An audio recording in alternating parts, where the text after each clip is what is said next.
Seja bem-vindo ao podcast de Alimentação Saudável. O meu nome é Mafalda Rodrigues de Almeida, sou nutricionista, fundadora da Levit e autora de 3 livros de receitas. Por aqui vamos falar de todos os temas quentes relacionados com nutrição, saúde e bem-estar. Quero que este podcast venha simplificar as suas escolhas alimentares no dia-a-dia e espero que o inspire para uma vida mais equilibrada. Nesta 4ª temporada temos a sorte de ter o apoio da Pura Vita, uma linha completa de pães com ingredientes cuidadosamente selecionados para garantir todos os benefícios nutricionais, sem descurar, claro, o sabor e a frescura. Venha daí! Olá e sejam muito bem-vindos a mais um episódio do nosso podcast. Hoje tenho comigo a doutora Andréia Monteiro, fundadora da Clínica Pilares da Saúde. Muito obrigada por estar aqui connosco. Obrigada eu pelo convite.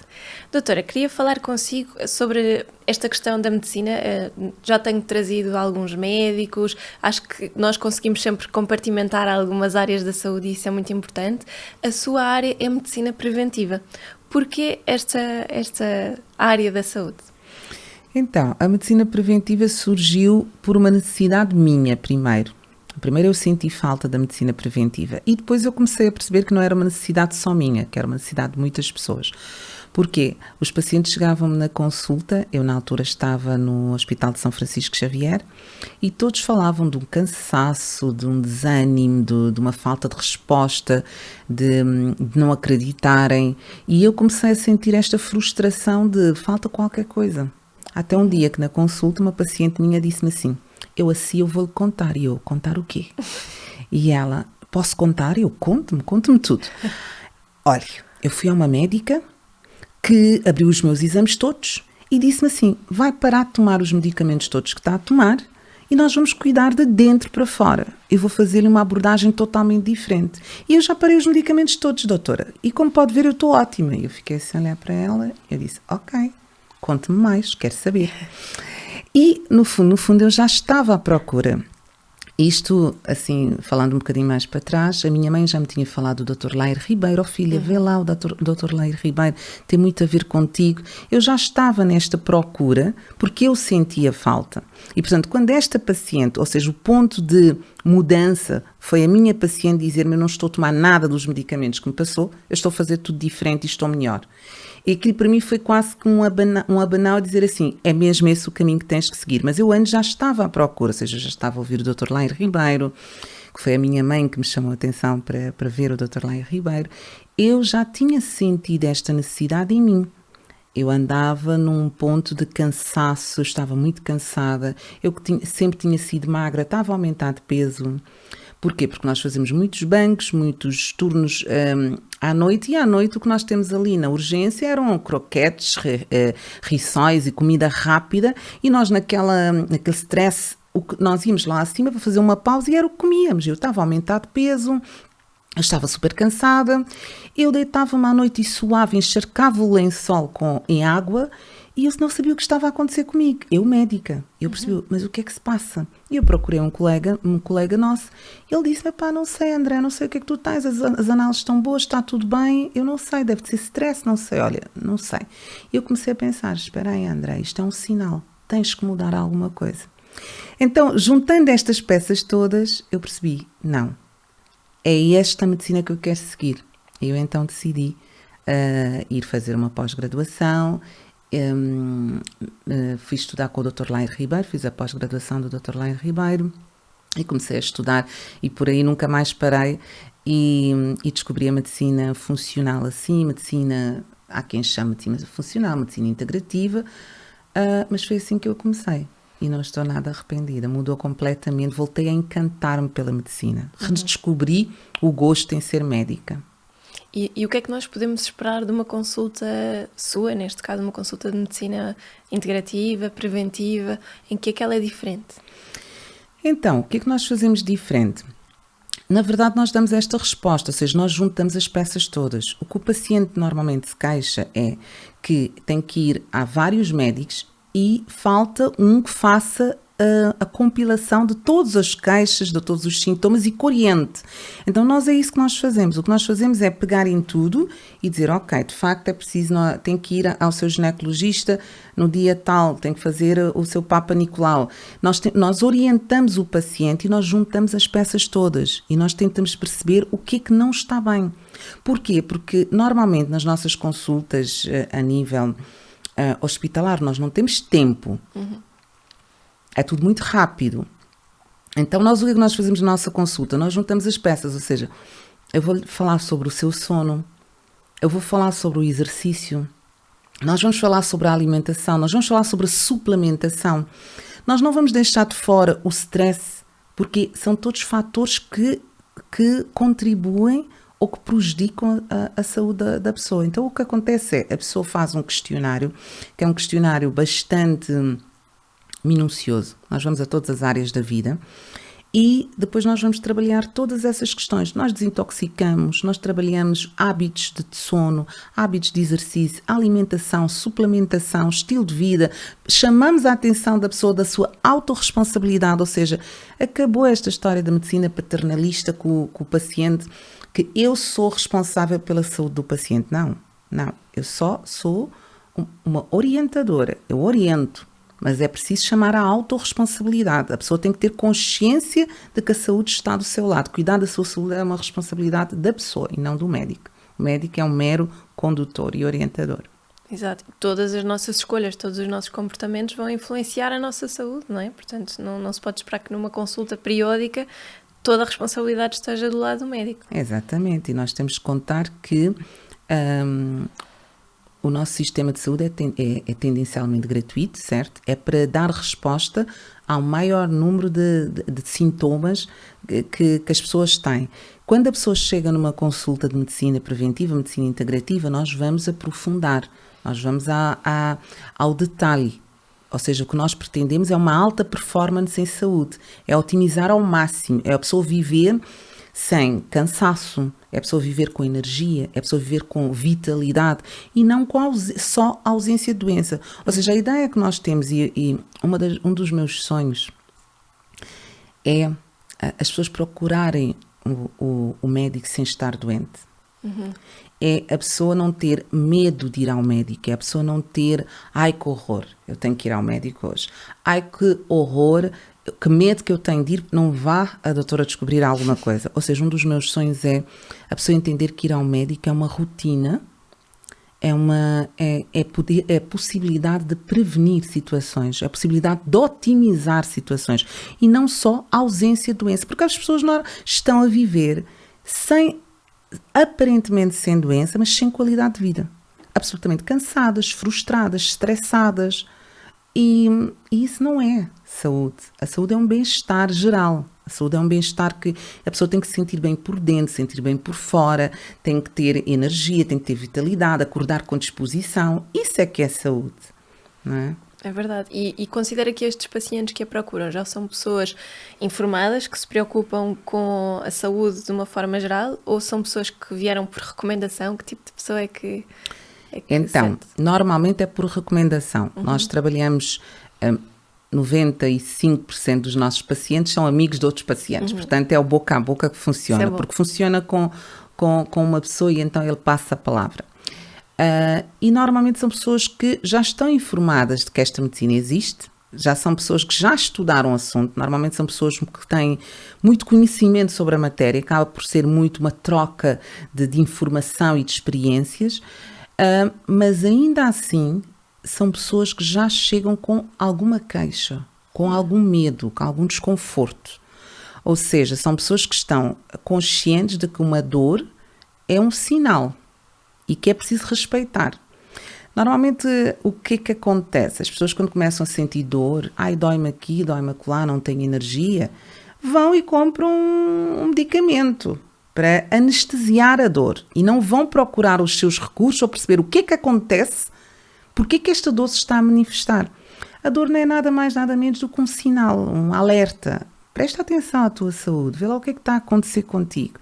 Se nós não ouvirmos esse sinal vermelho, é como quando estamos a conduzir o nosso carro e aparece aquele o botão vermelho a dizer que alguma coisa está a acontecer com o carro. No nosso caso, geralmente é uma dor. E se nós não ouvirmos essa dor é simplesmente um alarme. É o nosso corpo a pedir socorro para nós vermos o que é que não está bem, o que é que não está bem regulado. Quando nós damos atenção a isso, o que vem a seguir é coisas piores. É um AVC, é um infarto. Porque o corpo dá sinal muito antes da doença. Muito antes da doença nós temos sinais que nós não estamos bem. Exato. E esses pacientes que recorrem a nós temos estes dois grupos. Aqueles que já estão doentes e que têm noção que precisam de mudar alguma coisa, e são pessoas geralmente muito informadas, isso é o típico, são pessoas que estudam, são pessoas que sabem onde querem chegar, e há aquele grupo de pacientes que não estão doentes e que querem prevenir e que entendem o conceito da prevenção, da medicina integrativa e que querem alguém para fazer, ou que seja um orientador, um distribuidor. É isso que os nossos pacientes procuram. Um paciente ideal nesse caso, não é? Uma pessoa que não está doente, mas que procura Isso é o meu sonho. Eu tenho esse sonho da medicina ser algo super natural, sem nenhum constrangimento ter que ir ao médico, sem estar doente. Eu venho cá porque eu não quero estar doente. Isso é o meu...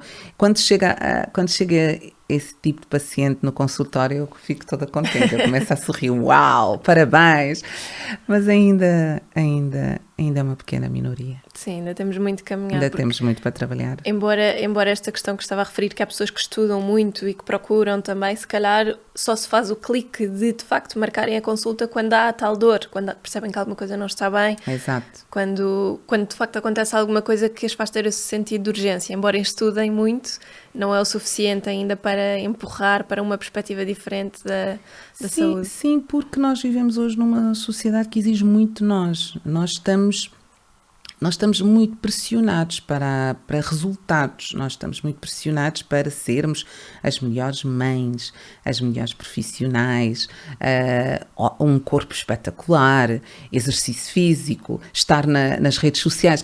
Nós temos tanta pressão social, nós temos que dar tantas respostas que nós sentimos que não podemos parar.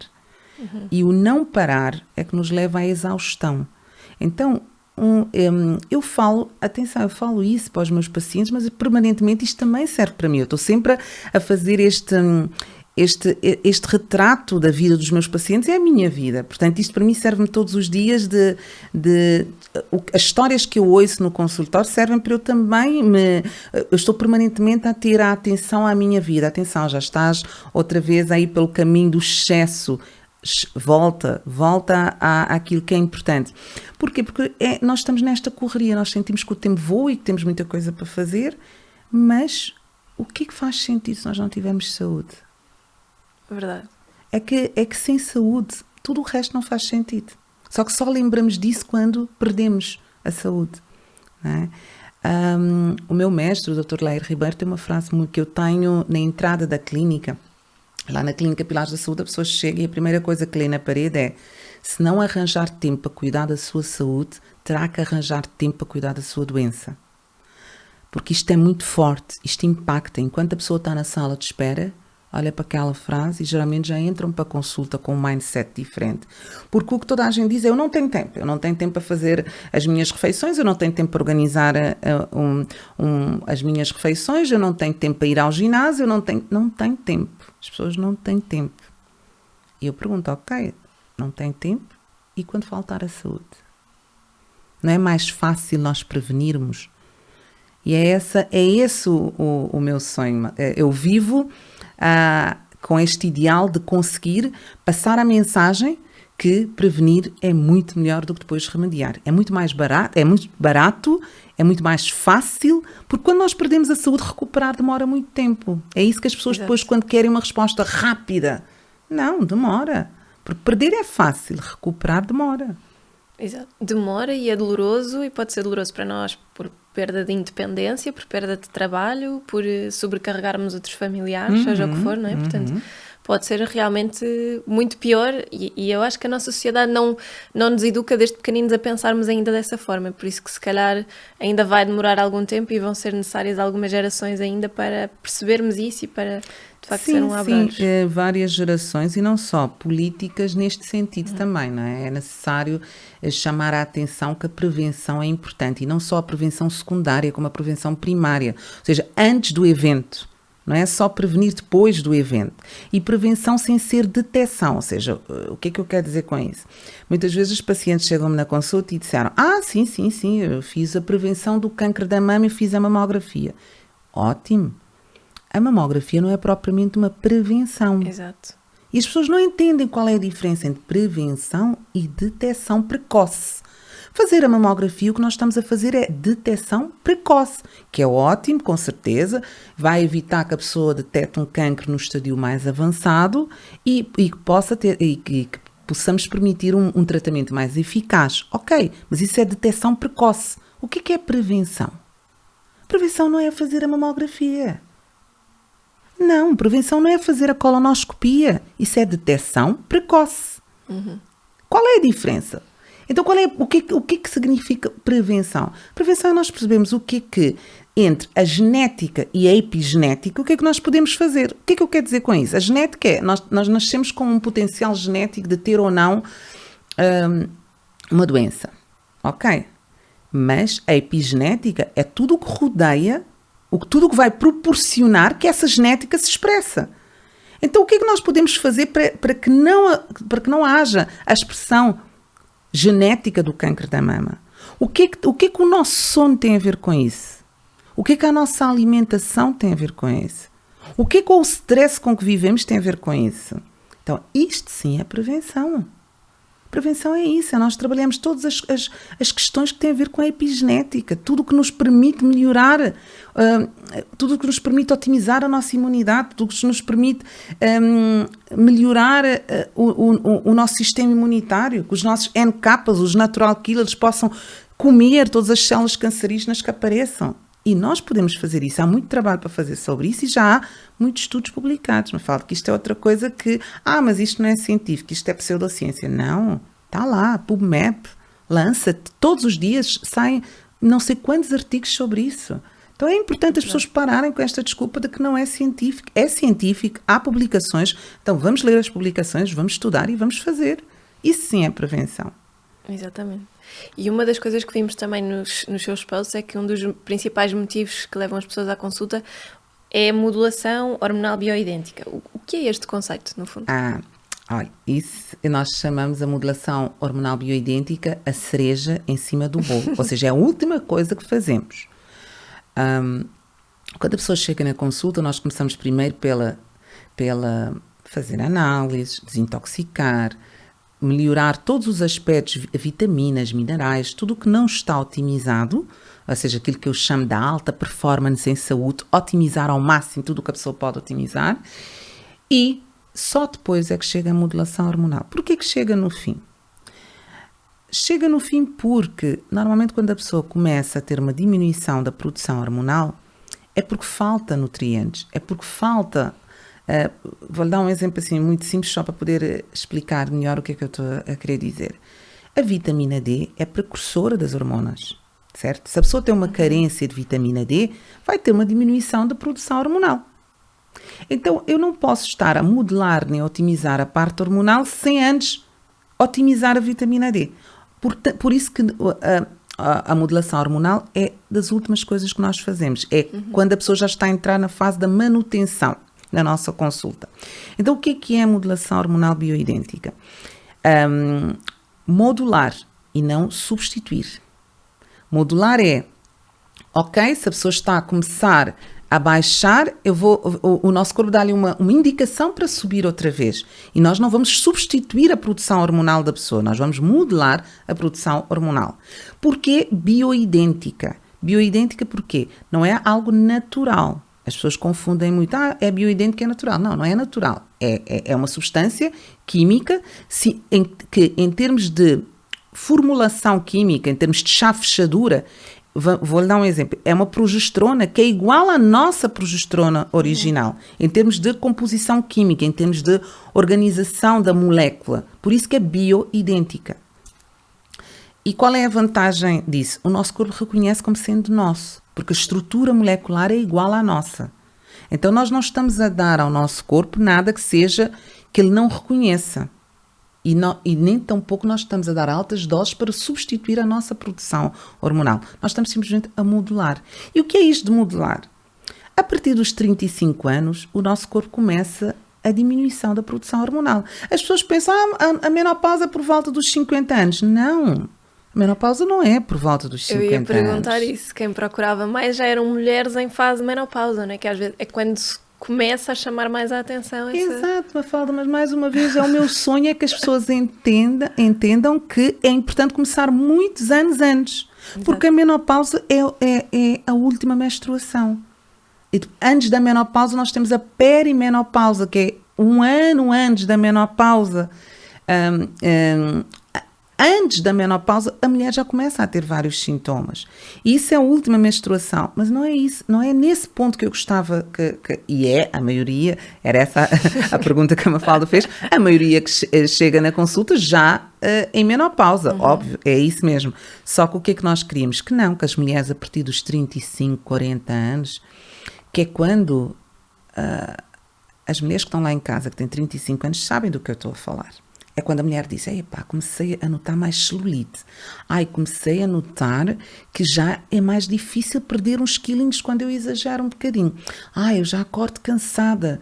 Já me doem as articulações. Estas queixas são os primeiros sintomas da diminuição da produção hormonal. E é nessa fase que nós devemos começar a modular. E a pessoa diz, mas é muito cedo. Não, porquê? Mas porquê que é cedo? Quando a pessoa começa a ver mal, não procura o oftalmologista e otimiza a sua visão e põe uns óculos ou umas lentes de contacto, é porque vai esperar deixar de ver para pôr os óculos? É a mesma coisa. Nós temos que simplificar as coisas, nós temos que parar de achar que as coisas são todas muito complicadas. É só quando eu estiver na menopausa que vou fazer modulação hormonal. Não! Quando chegar na menopausa, começar a fazer a modulação hormonal, já tem sudorese, já tem desconforto, já tem diminuição da libido, já tem secura vaginal. Porquê? Nós não temos que esperar estes sintomas todos, nós temos que viver com qualidade. Exatamente assim, da mesma forma como nós procuramos o oftalmologista para otimizar a nossa visão, da mesma forma como nós procuramos o dentista para não termos cáries e não termos necessidade de estar a fazer extrações dentárias desnecessárias, também nós podemos fazer uma modulação hormonal para não estarmos cansadas, com excesso de peso, com dificuldades nas articulações. Isso tudo são os primeiros sintomas da diminuição hormonal. Então isto é assim, é mágico, Mafalda, é mágico fazer a modulação hormonal. Cereja em cima do bolo, é mesmo muito bom. Sim, é uma mensagem muito importante as pessoas perceberem isso, porque eu também noto com a parte da saúde intestinal que as pessoas já vêm completamente no fim da linha. Quando já estão mal. E dizem-me, há anos que eu sinto isto, mas foi agravando. Eu, devia ter vindo cá há anos, exatamente. Não é? Isto acontece imenso mesmo. As pessoas já procuraram N respostas, não houve nada, como dizia no início, as análises estão todas bem, mas eu não me sinto bem, alguma coisa se passa e as pessoas vão deixando fluir, porque as análises dizem que está tudo bem, apesar delas não sentirem assim, não é? E depois quando vem à consulta já leva muito mais tempo a conseguirmos resultados como queríamos, as mudanças custam muito mais, porque se a pessoa se calhar tivesse vindo há 10 anos mudar comportamentos alimentares, se calhar tinha menos filhos, ou era mais fácil instaurar a rotina com miúdos pequeninos que ainda estão a iniciar os seus hábitos alimentares do que com miúdos que já têm opiniões, já têm gostos muito específicos, não é? Exato, ou seja, deve ser uma mudança da família. Toda a família tem que estar envolvida neste processo, não é? Exatamente. E quanto mais precoce, melhor. Mas agora que falou da questão das análises estarem todas normais, isso é um assunto que dava para nós termos aqui outra conversa só sobre isso, não é? Porque as pessoas nós temos que transmitir essa mensagem lá para casa. Se a pessoa não se sente bem, ela não está bem. A clínica é soberana. Os meios complementares de diagnóstico, como o nome indica, são meios complementares do diagnóstico clínico. Se a pessoa não está bem, não se sente bem, ela não está bem, independentemente das análises dizerem que está tudo bem. Porque isto é outra conversa. As análises dizem que a pessoa está dentro do intervalo de referência. E se nós olhamos para o intervalo de referência, muitas vezes nós temos um intervalo de referência que vai de 30 a 500. É óbvio que não é assim. Ou seja, isso há outras questões que, pronto, não quero entrar por aí, mas dá para nós termos aqui uma outra conversa sobre isso, não é? Isso é outro assunto que eu explico na minha consulta. Os meus pacientes, nós informamos de tudo.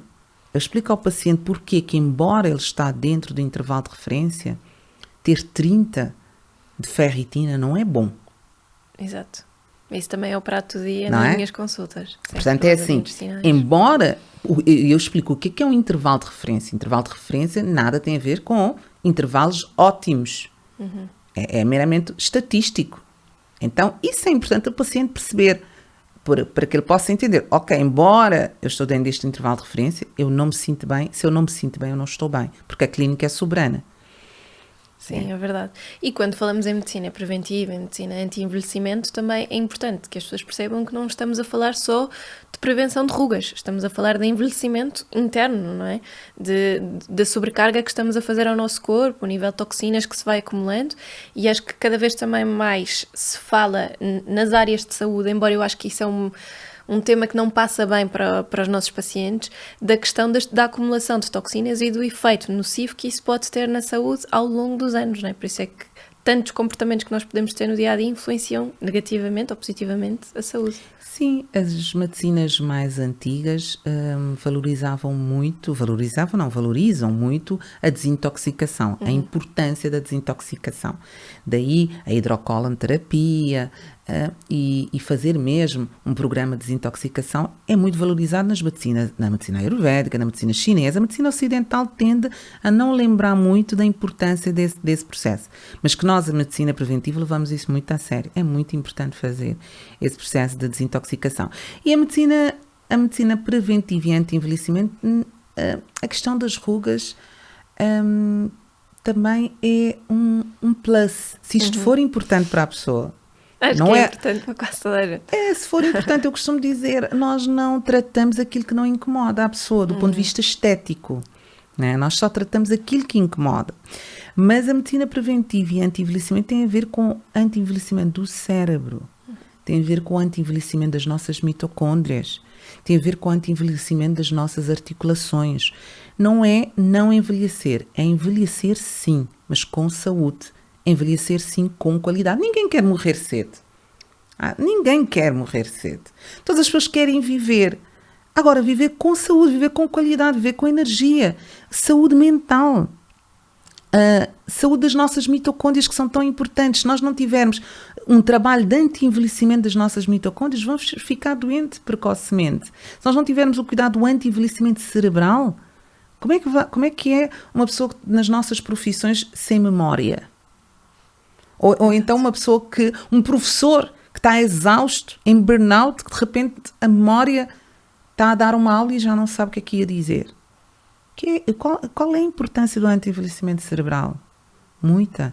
Então, quando nós falamos de anti-envelhecimento, nós não estamos aqui a falar de uma luta para não envelhecer, nós estamos a falar de uma luta para não perder as nossas faculdades, para não perder aquilo que é importante para nós. Completamente. E há nutrientes que hoje em dia também são cada vez mais falados e estudados neste campo, não é? No caso da coenzima Q10, por exemplo, do selênio. Totalmente.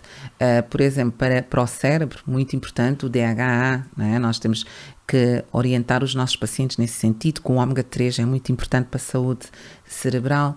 Nós temos que orientar o nosso paciente no anti-envelhecimento do nosso sistema imunitário com a vitamina D. Por que a vitamina D é tão importante para o sistema imunitário? Agora, uma das coisas interessantes que trouxe o Covid, que tudo, quando há uma epidemia, há muitas coisas más, mas também há muitas coisas interessantes que acabam por chegar. Uma coisa interessante que ficou foi que toda a gente finalmente entendeu a importância da vitamina D. Saíram imensos estudos sobre isso. E porquê? Porque a vitamina D tem um papel importante na maturação dos linfócitos. Então a vitamina D tem um papel fundamental no sistema imunitário. Então a vitamina D tem um papel importante no anti-envelhecimento do nosso sistema imunitário. Assim como da coenzima Q10, com as nossas mitocôndrias. Hoje em dia toda a gente já sabe da importância das mitocôndrias, das doenças mitocondriais. não é? Quando falamos de Alzheimer. Então nós sabemos que a coenzima Q10 tem um papel fundamental na energia mitocondrial, na pessoa ter energia, ter vitalidade, ter disposição para fazer as coisas. Então há tantos nutrientes e com estudos. Nós não estamos aqui a falar de coisas que nos interessam, nós estamos aqui a falar de coisas que há publicações diárias, é só uma questão de fazer uma pesquisa, vários artigos publicados sobre isso. Então, isso é um mundo a explorar e que é interessante, que nós vemos os resultados. Eu costumo dizer que dar coenzima Q10 a um paciente cansado é como regar uma planta. A pessoa fica eternamente grata, porque de repente tem energia para tudo. As pessoas que... Eu tenho todos os dias testemunhos destes na consulta, Mafalda, de... Olha, doutora, eu tinha herpes labial de sempre. 2 em 2 meses tinha herpes labial. Desde que a doutora me deu vitamina D, nunca mais tive herpes. Isso foi na semana passada. Isto é todos os dias nós temos esse tipo de testemunhos na nossa consulta. As pessoas... olha, eu passava os invernos todos constipada, doutora. Desde que vim para cá, que nunca mais me constipei. Porquê? Porque nós estamos a potencializar o sistema imunitário das pessoas. Isto é que é anti-envelhecimento. É não deixar envelhecer precocemente o nosso sistema imunitário. É não deixar envelhecer precocemente a nossa mente. É isso, é disso que se trata a nossa consulta. É verdade. E na clínica também há um conjunto de outras terapias que vão fazendo, tratamentos que vão complementando também a consulta em si, e que eu achei também muito interessantes e gostava de falarmos aqui um pouco, porque eu trato maioritariamente mulheres, sei que quem nos ouve são maioritariamente mulheres. Achei muito interessante o tratamento das varizes com ozono, porque antigamente falava-se muito do laser, parecia uma coisa também muito invasiva, e hoje em dia temos ozonoterapia para N coisas com efeitos muito interessantes. E na clínica vocês fazem este tratamento das varizes com ozono, não é? Lá na clínica, a clínica chama-se Pilares da Saúde, ou seja, o que é que nós pretendemos? Nós pretendemos explorar os vários pilares que assentam uma saúde de uma forma sustentável. Então nós temos várias terapias, muitas coisas interessantes. A ozonoterapia é uma delas. E nós também fazemos laser terapia nos derrames, mas o ozono melhora toda a circulação da pessoa. Então acaba por ser muito interessante. Nós não estamos a tratar algo só localizado naquele derrame que nós estamos a ver. Melhora toda a circulação sanguínea da pessoa por causa dos benefícios do ozono. Então, por isso que eu digo, nós fazemos uma estética, que isto é considerado medicina estética, tratar os derrames, mas que não é meramente estético, tem a ver com a função, tem a ver com a pessoa se sentir com as pernas mais leves, tem a ver com melhorar a circulação venosa, ou seja, não é estético no sentido fútil da questão. As pessoas muitas vezes olham para a medicina estética como sendo algo fútil, não tem nada de fútil. Aquilo que melhora a nossa qualidade de vida não é fútil, aquilo que melhora a nossa autoimagem não é fútil, então tem a ver com isso. E numa altura em que temos tantas pessoas que trabalham sentadas horas e horas a fio, como pessoas que trabalham também muito em pé, isto é uma queixa regular, super regular, má circulação nas pernas. No pós-parto também temos muita procura e com resultados maravilhosos. E há pouco falava também da hidrocolanoterapia, que também é algo que se vê cada vez mais. O que é que no fundo faz? Qual é que é o benefício? A hidrocolanoterapia é como se fosse uma fisioterapia do intestino. O que é que isto significa? Vou-lhe dar um exemplo. Aliás, isso de certeza são os pacientes que lhe aparecem na consulta permanentemente. A obstipação é uma queixa muito frequente, muito, muito, muito frequente. Então o que é que acontece? Há pessoas que o estímulo para evacuar é quando o intestino está cheio. Nós comparamos esse tipo de pessoas às mangas de churro. Entra a massa por aqui e é quando está tudo cheio a manga... Peço desculpa. Quando a manga de churro está cheia é quando sai. Isso é um intestino que não está otimizado, não tem os movimentos peristálticos espontâneos para poder fazer o estímulo sem que esteja cheio. A maior parte das pessoas que são obstipadas funcionam assim, tem que encher para poder sair. E qual é o papel da hidrocolanoterapia aqui? A hidrocolanoterapia vai estimular o intestino a funcionar, vai trabalhar a musculatura do intestino. O intestino vai fortalecer a sua musculatura e vai lembrar que tem que fazer as contrações peristálticas espontaneamente, sem ser pelo efeito de estar totalmente cheio.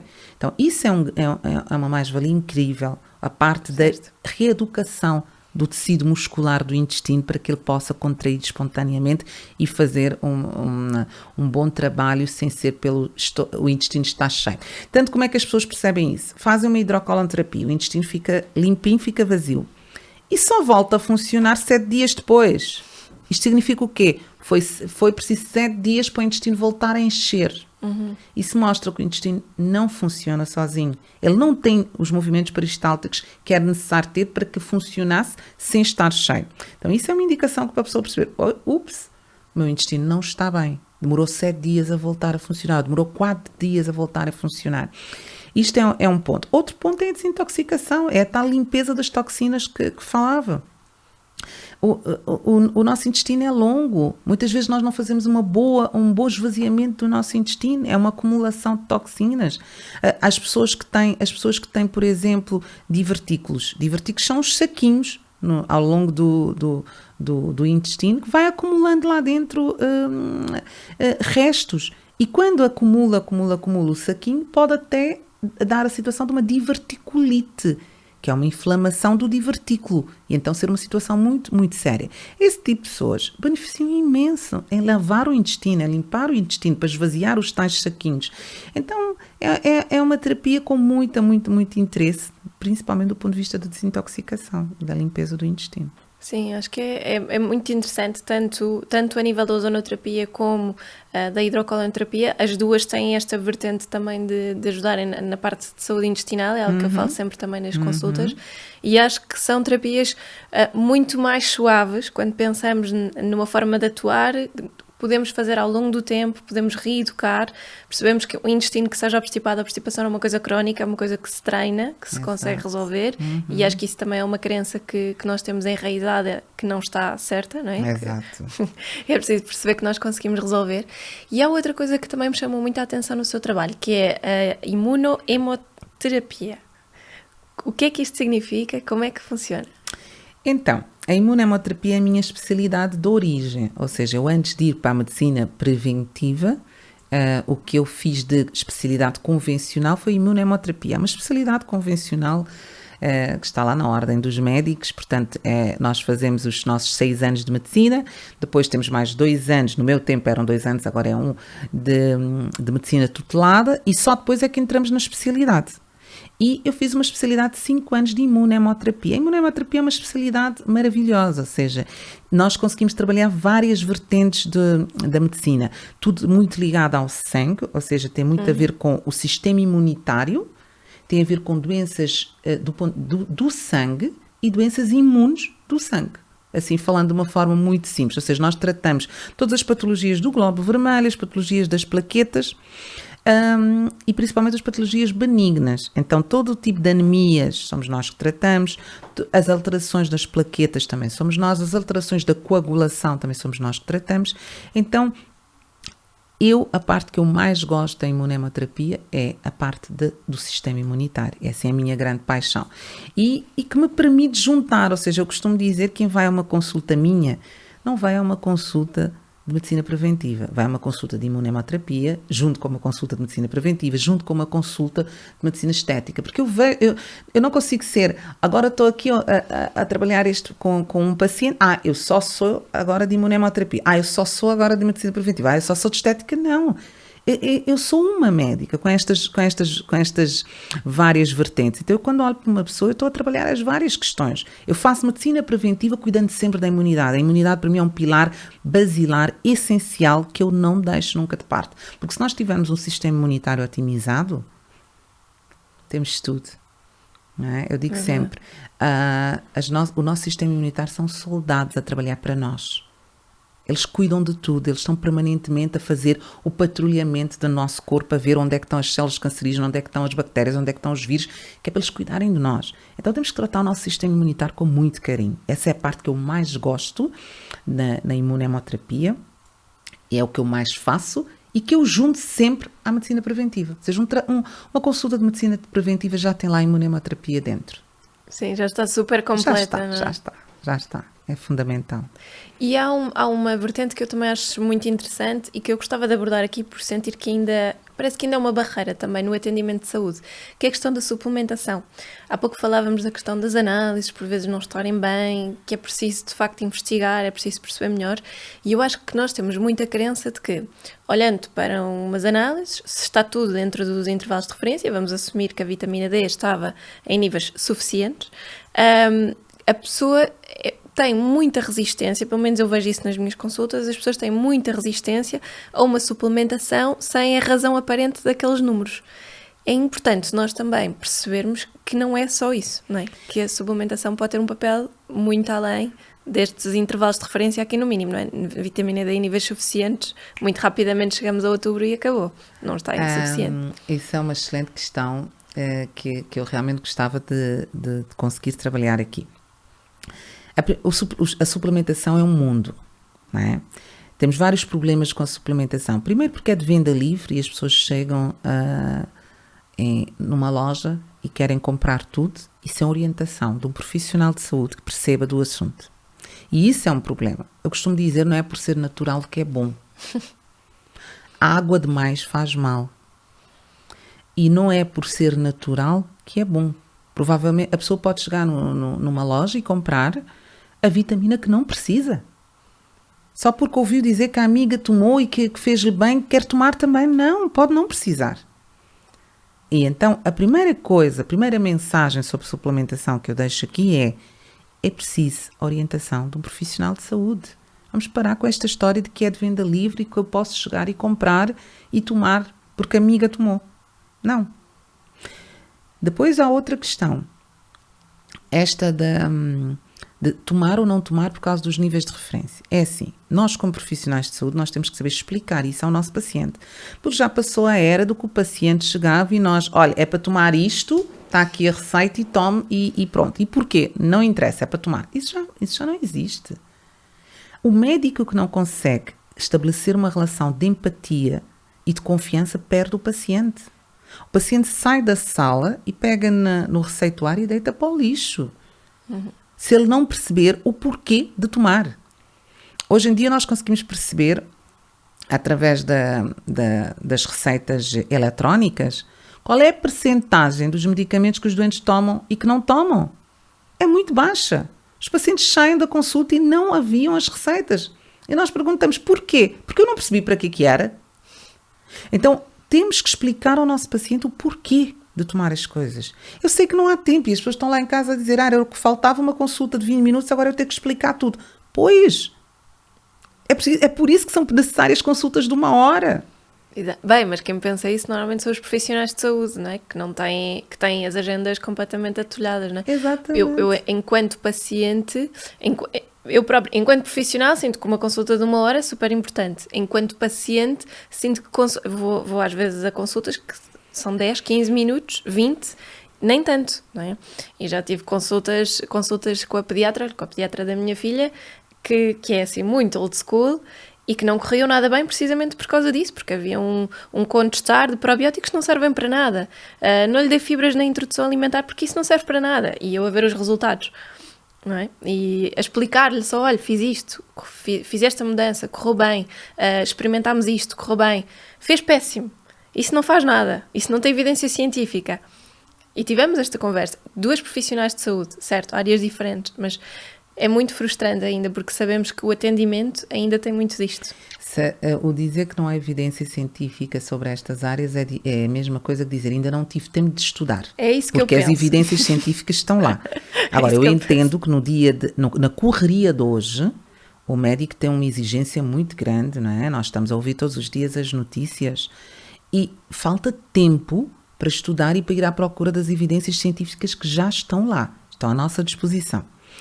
Agora, é necessário ter tempo com o nosso paciente. Menos de 1 hora, nós não criamos laços, nós não criamos uma relação de empatia, nós não ouvimos e o nosso paciente não confia em nós. Isso é uma relação de confiança, o paciente sai e não faz nada daquilo que nós pedimos ou que combinamos. Eu digo, é um acordo. A pessoa tem que entender, não é uma imposição. Isso é o primeiro ponto. Aliás, o primeiro ponto é atenção à suplementação de venda livre, eu quero e eu tomo porque a amiga tomou. O segundo ponto, nós temos que explicar ao nosso paciente porquê tomar, para que serve. Para que a pessoa possa efetivamente tomar. Agora, voltando aqui à questão que me colocou. Então, os níveis de vitamina D estão nos níveis, qual foi a expressão que disse? Suficientes. É o que aparece muitas vezes nas análises. E eu pergunto assim, suficiente para quê? Será que está suficiente para cuidar dos ossos? Será que está suficiente para cuidar do nosso sistema imune? Será que está suficiente para cuidar do nosso sistema hormonal? A vitamina D, nós sabemos, hoje já não há como uma pessoa falar da falta de evidência científica acerca da vitamina D, das suas várias funções. Não serve só para cuidar dos ossos, serve para cuidar do sistema imune, serve para cuidar da parte hormonal.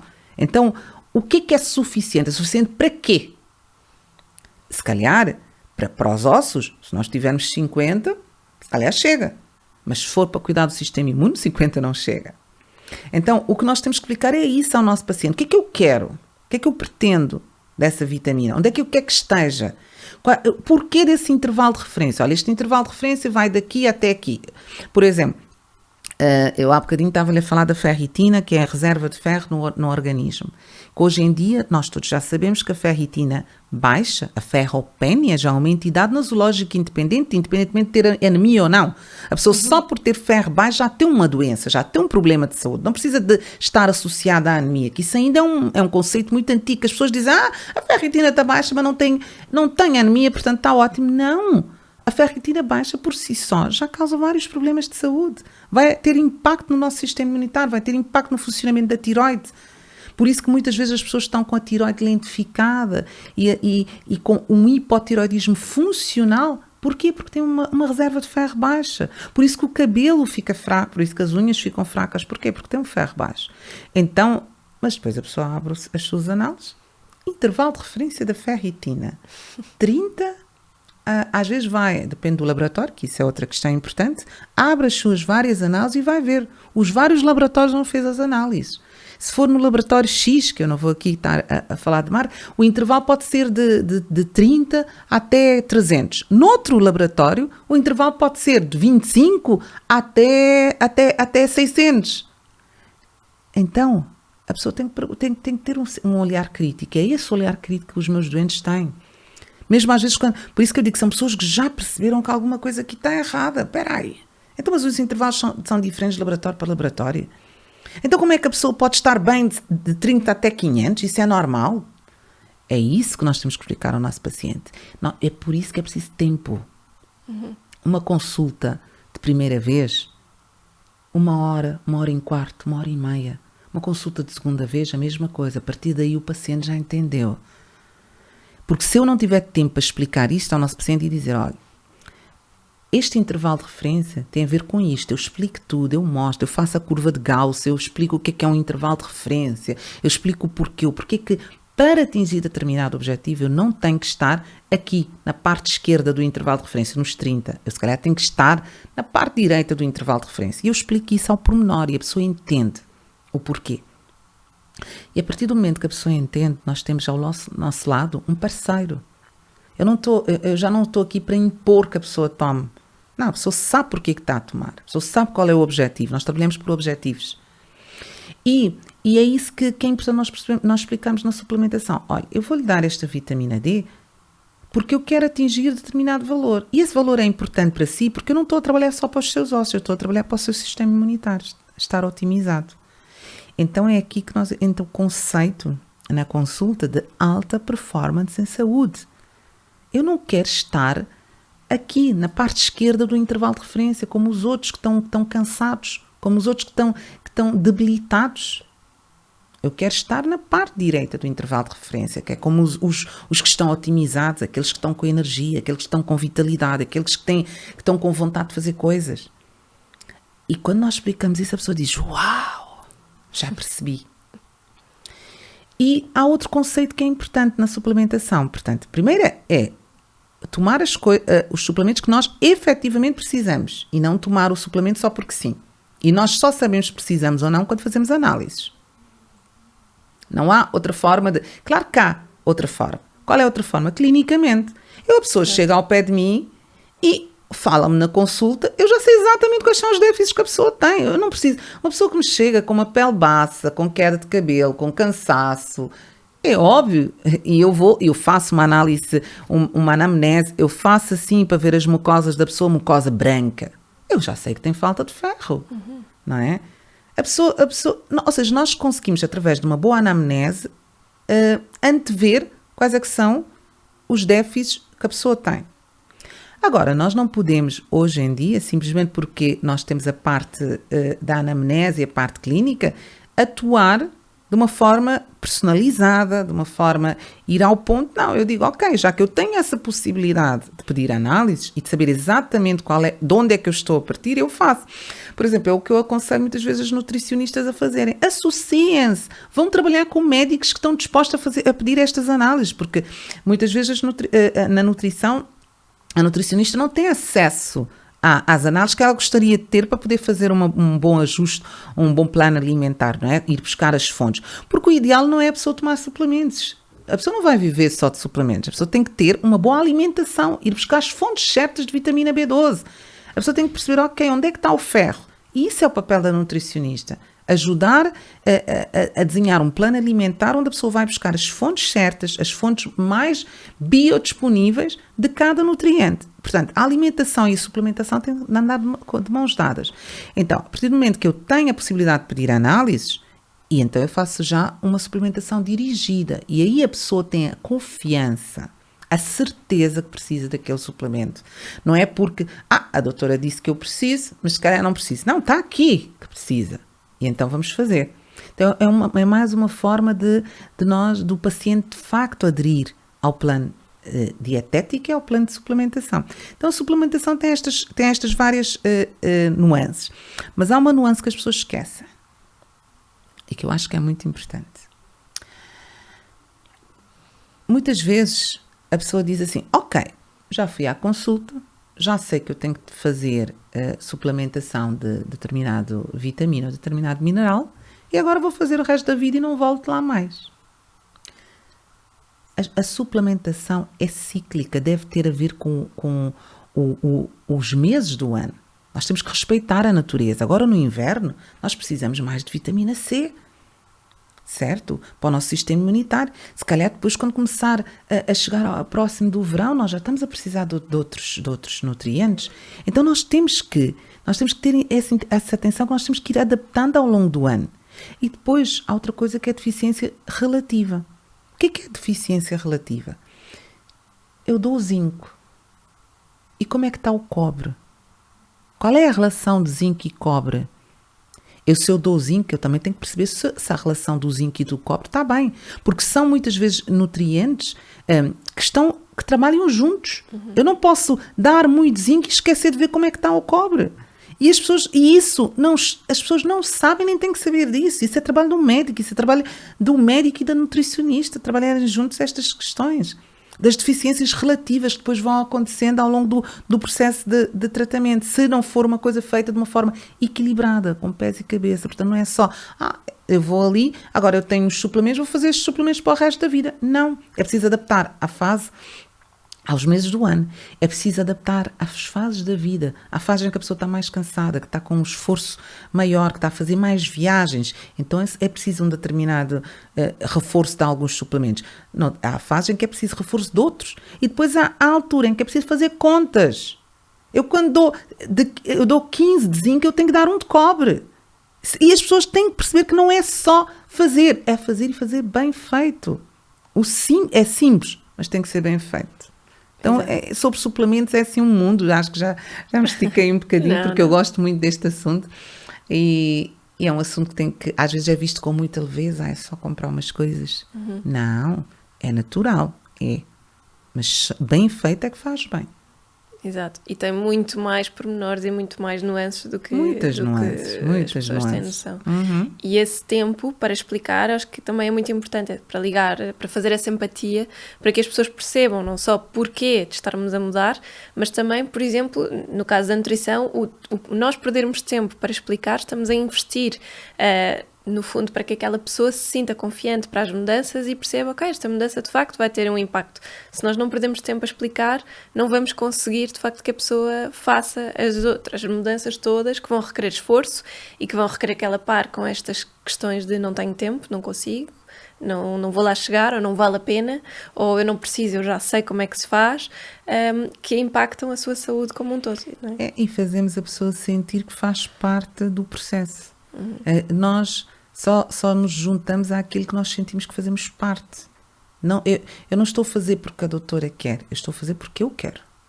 Isso muda completamente a aderência, completamente. É verdade. Podemos ficar aqui o resto da manhã a conversar e a desbravar terrenos. Acho que foi muito bom este bocadinho. Muito obrigada, doutora Andréia. Obrigada eu, foi um prazer enorme. Espero que vocês tenham gostado também, que tenham aprendido. Vou deixar depois na descrição do episódio todas as redes da Clínica Pilares da Saúde para que possam também ver o trabalho, ver estas terapias alternativas e perceberem também como é que podem entrar em contacto para marcar consulta. Um beijinho e até para a semana. Obrigada. Deus.